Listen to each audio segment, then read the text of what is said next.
Vosgienne dans l'histoire. Le 8 janvier 2023, Delphine Claudel est devenue la première fondeuse française à s'imposer en Coupe du Monde en remportant l'ultime étape du Tour de ski, la terrible montée de l'Alpe Sermis, avec ses 3 derniers kilomètres agrémentés de 400 mètres de dénivelé positif et des passages jusqu'à 28%, un format qu'elle affectionne. Elle avait déjà terminé 3e de cette course les 2 années précédentes. La jeune femme de 26 ans à l'époque confirmera son excellente forme par un autre podium fin janvier en prenant la 2e place de l'individuel style libre de l'étape française dans la station des Rousses dans le Jura. Juste reconnaissance de ses performances, le titre honorifique de sportive vosgienne de l'année. Un an après leur médaille d'argent aux Jeux Olympiques de Pékin, Fabien Claude et ses coéquipiers de l'équipe de France ont fait encore mieux en décrochant mi-février le titre de champion du monde de relais à Oberhof en Allemagne. Dans la foulée, le Bas-sur-Roi signera 3 top 5 en individuel en Coupe du Monde et vise cette saison encore une première victoire en solo. Comme l'an passé, son frère cadet Emilien Claude a débuté cette nouvelle saison en Coupe du Monde. Il avait décroché en janvier dernier une 3e médaille consécutive au championnat d'Europe, toujours en relais single mixte, en bronze cette fois associé à Paula Bottet. La Bressaute qui avait remporté juste avant sa première victoire en IBU Cup, le 2e niveau international, et devra à nouveau performer pour retrouver la Coupe du Monde cette saison. On l'avait quitté sur un titre de champion olympique de slalom spécial en 2022. L'après-Pékin a été plus compliqué pour Clément Noël, auteur d'une saison mitigée. Le jeune homme de 26 ans a enchaîné les abandons en début d'hiver avant une embellie début 2023 avec une 3e place à Garmisch-Partenkirchen, puis une victoire ici sur la course nocturne de Schladming. Son 10e succès en carrière et le seul de l'équipe de France de ski alpin en Coupe du Monde la saison dernière. Le skieur de Val d'Isère, né au Ménil près du Thillot, a sinon pris la 4e place en février des championnats du monde à Courchevel. Elles aussi ont eu le privilège de participer cette année à la plus prestigieuse compétition dans leur discipline. Les Épines Blanches, équipe junior de ballet danse sur glace du CPGE, se sont produites ce printemps à Boston dans le cadre de la Nations Cup, équivalent des mondiaux, où elles ont pris une très belle 3e place. La formation spinalienne s'est qualifiée dans la foulée pour la prochaine édition en remportant sur ces images à domicile dans la patinoire de Poissompré le titre de championne de France début mai. Il y a de la joie. Ce fut l'un des temps forts de ce début d'année 2023, fin avril, la victoire en play-off et le titre de champion de France de D1 pour les Wildcats d'Épinal, sacrés sur la glace des remparts de Tours, mais devant leurs plus fidèles supporters, après un dernier succès 2-1 et une série finale remportée 3-0. C'est magnifique parce que pour la ville, surtout aussi pour tous les gens qui travaillent dans l'ombre dans le club, c'est vraiment important parce qu'on oublie souvent les bénévoles et tous ceux qui gravitent autour de notre club. Des petites mains qui nous aident au quotidien. Cette victoire est grâce à eux. Donc encore merci à tous. Faire la fête à la maison, c'est encore mieux. Les supporters verts et noirs ont été nombreux à attendre le retour triomphal de leur héros à Poissompré, première célébration, avant une grande communion place des Vosges pour ce titre de champion de France de D1, mais pas de montée à l'horizon. Le club ne s'était pas porté candidat pour rejoindre la Ligue Magnus. Si on veut pouvoir remonter un jour en Ligue Magnus, il faut vraiment qu'on ait un seuil de jeunes formés au club pour pouvoir espérer remonter en Ligue Magnus d'ici 2, 3, voire 4 ans. Maintenant, ça va être dur de garder certains joueurs parce qu'ils vont être convoités par d'autres équipes. Après, c'est la loi du sport et chaque année, c'est comme ça. Mais ce serait super qu'on puisse garder un noyau, même garder toute l'équipe, mais ça me paraît compliqué. Le club spinalien aura finalement conservé la plus grande partie de son effectif et a surfé sur la dynamique de ce titre en début de saison en enchaînant 8 victoires lors des 8 premières journées, en faisant l'un des plus sérieux candidats à sa propre succession et reposant de fait la question d'un retour prochain à l'étage supérieur, même si tout à chacun a pu constater l'écart avec l'élite hexagonale en 8e de finale de la Coupe de France face aux Ducs d'Angers, alors 2e de Ligue Magnus et qui se sont imposés 5-1. Les Angevins sortis en quart de finale par les Corsaires de Dunkerque, première équipe à faire chuter Épinal en championnat fin novembre.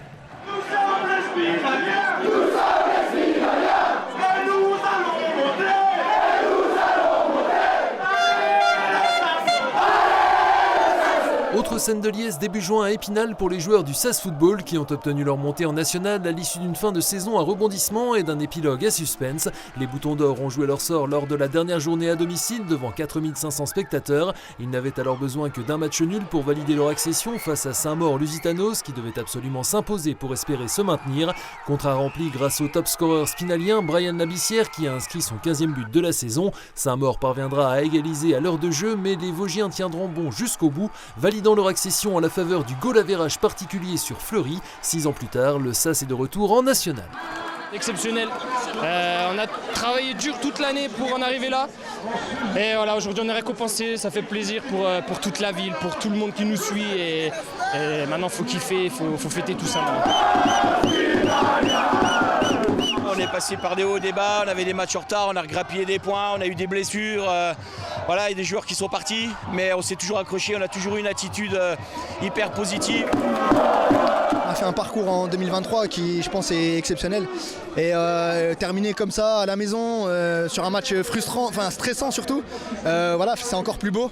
Là aussi, c'est avec un groupe inchangé, une volonté et une nécessité financière que le SAS a retrouvé le 3e niveau du foot français, impitoyable. Le début de saison des jaunes et bleus a été particulièrement compliqué puisqu'ils n'ont décroché leur premier succès que lors de la 12e journée sur ces images à Nîmes. Métamorphosés grâce à un changement tactique, les Boutons d'Or confirmeront dans la foulée avec 2 succès à domicile face à Avranches et ici face à Châteauroux grâce à un triplé d'Esteban Lepol, fils de l'ancien joueur spinalien disparu Fabrice Lepol, de retour à Épinal, meilleur buteur du championnat et très courtisé. Entre-temps, le SAS a aussi éliminé au 7e tour de la Coupe de France 3 formations de Ligue 2, certes quelque peu remaniées, mais cela n'enlève rien à la performance des Spinaliens, vainqueurs 2-1. Un exploit qui restera malheureusement sans lendemain pour les Spinaliens, éliminés au 8e tour par Saint-Omer, formation de Régional 1 du Pas-de-Calais au tir au but, priorité au championnat et au maintien en national.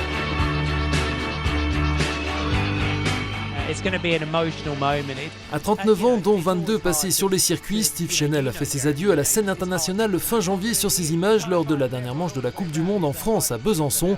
Point d'orgue de sa carrière en 2018, un titre de champion de France de cyclocross, sa discipline de prédilection pour laquelle il avait créé le premier team dédié en France dont l'aventure s'est malheureusement arrêtée cet été après le retrait de son principal sponsor.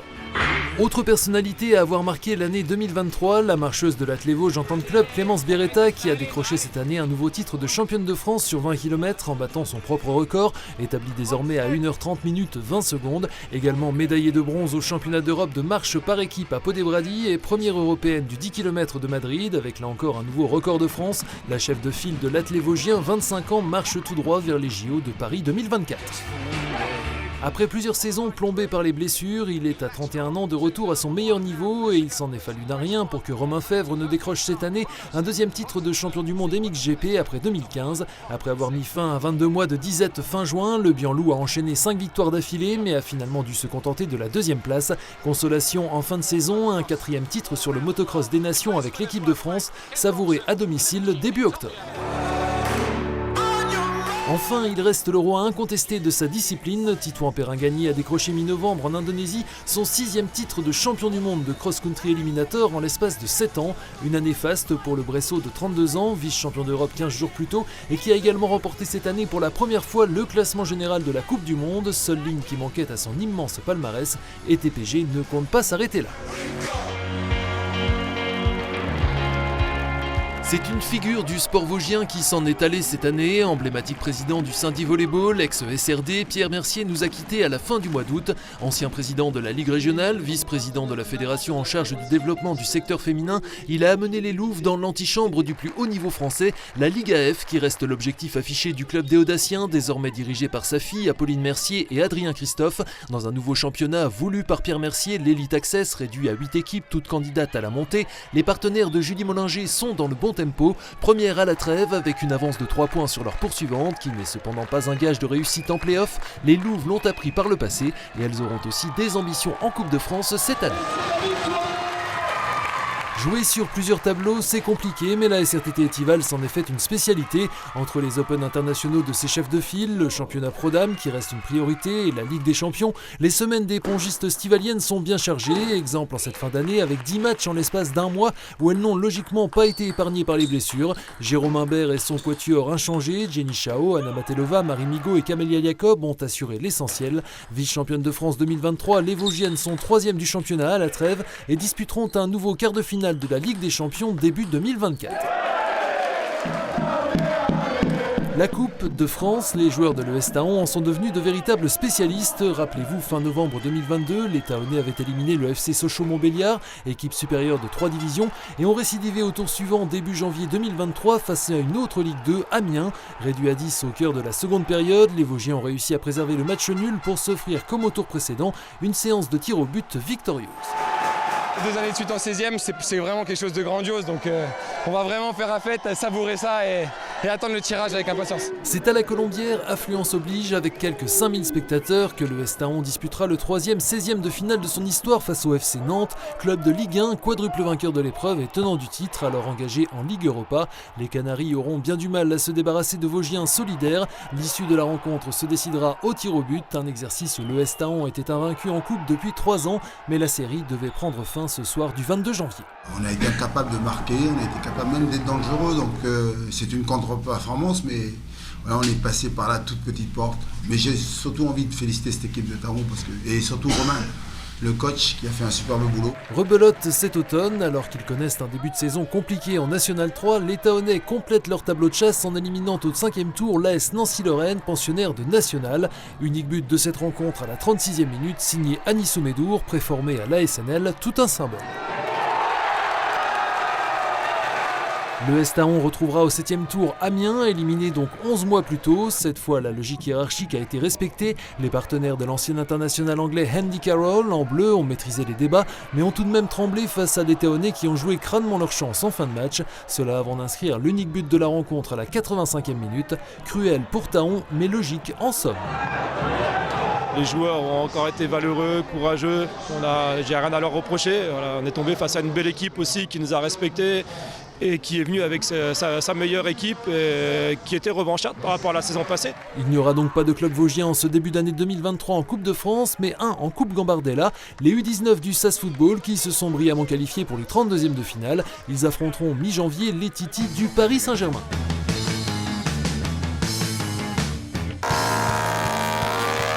Petit récap non exhaustif des grands événements qui font vivre la réputation des Vosges, avec tout d'abord le retour de la descente VTT des Roches à Saint-Dié-des-Vosges après 15 ans d'absence. 200 pilotes ont raidé dans le massif du Camber, dont des habitués de la scène internationale qui ont assuré le show, Kimi Viardot, Thibaut Daprella ou encore Amaury Pierron, vice-champion du monde et vainqueur de la Coupe du Monde en 2022, qui a coiffé au final pour 34 centièmes seulement le déodacien et cheville ouvrière de l'épreuve, Rémi Thirion.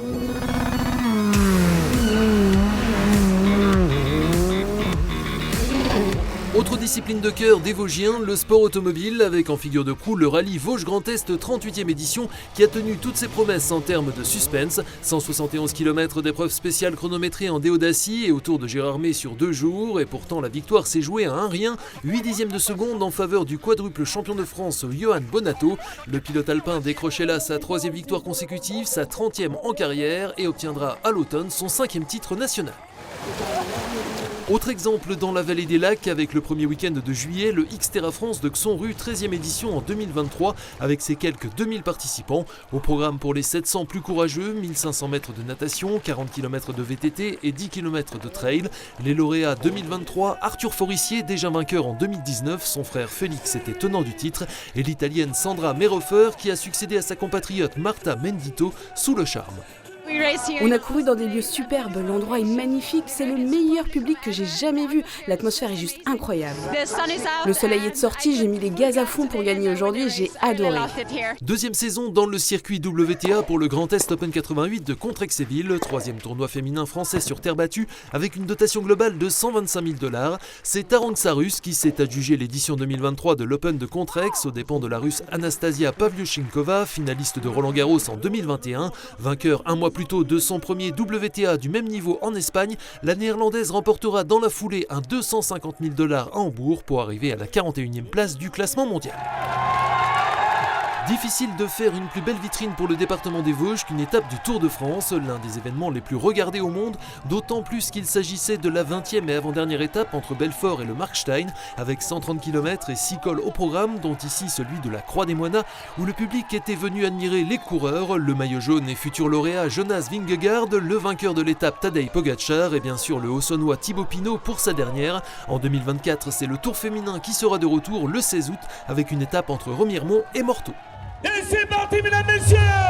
Allez! Ultime événement de l'été, en guise de carte postale, un monument du triple effort hexagonal, voire au-delà, le triathlon international de Gérardmer, 35e édition cette année, avec toujours 4700 participants au départ et autant de malchanceux sur liste d'attente. Épreuve emblématique, la distance XL, 1,9 km de natation, 90 km de vélo et un semi-marathon pour finir, où l'on retiendra le premier succès du Belge Jonathan Wayaf et le triplé de la Suissesse Julie Deron qui a amélioré son propre record. À chacun son objectif. Après 3 essais, le Géromois Guillaume Lalevé est passé sous la barre des 5 heures avec en prime le titre honorifique de premier triathlète du cru. C'est exceptionnel pour moi, et le premier Vosgien, je n'y croyais pas. C'était vraiment génial comme course, et voilà, je suis comblé, et c'est magique. Début septembre, c'est la rentrée et l'un des temps forts de la course à pied hors stade avec l'Infernal Trail, 15e édition cette année et plus de 5500 participants sur la dizaine de courses au programme et au départ comme toujours du stade des Perrets à Saint-Naborg, de nuit et sous les feux d'artifice pour les amateurs d'Ultra Trail. Nouveauté cette année, un 100 km remporté par le spinalien Bruno Lallemand, 58 ans. Les autres hommes forts de ce 15e opus, le triathlète ajolais Lucas Herzog, vainqueur du 130 km.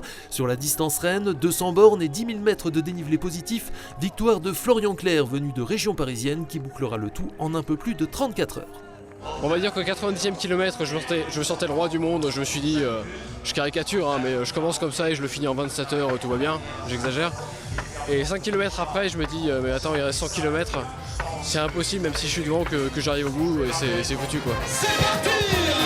Une règle incontournable en course à pied, y aller progressivement, et ce ne sont pas les épreuves qui manquent dans les Vosges. Si certaines ont dû être annulées cette année faute de participants ou de bénévoles, quelques-unes ont vu le jour, tel le Trail Ajolais en cette mi-décembre qui a réuni pas moins de 450 concurrents, ou encore les 6 heures course et 8 heures de marche athlétique de Xon-Rue-Longemer qui sera désormais le centre névralgique du Trail de la Vallée des Lacs dès juin prochain. Et l'année s'est terminée en beauté avec plus de 1200 coureurs sur le 10 km de la ronde hivernale de Thaon-les-Vosges, preuve que la course sur route a encore de beaux jours devant elle. Les chiffres ne sont pas encore connus, mais une chose est sûre, la fréquentation est en hausse après avoir connu un coup d'arrêt suite à la période Covid, cela grâce à l'arrivée de nouveaux coureurs et de jeunes talents, à l'image de la déodacienne Maë Voinson, 36 minutes au 10 km, vice-championne de France junior de semi-marathon, élue espoir de l'année. Place à un peu de repos ou non en cette fin d'année, c'est vous qui voyez. Excellente fête dans tous les cas et rendez-vous en 2024.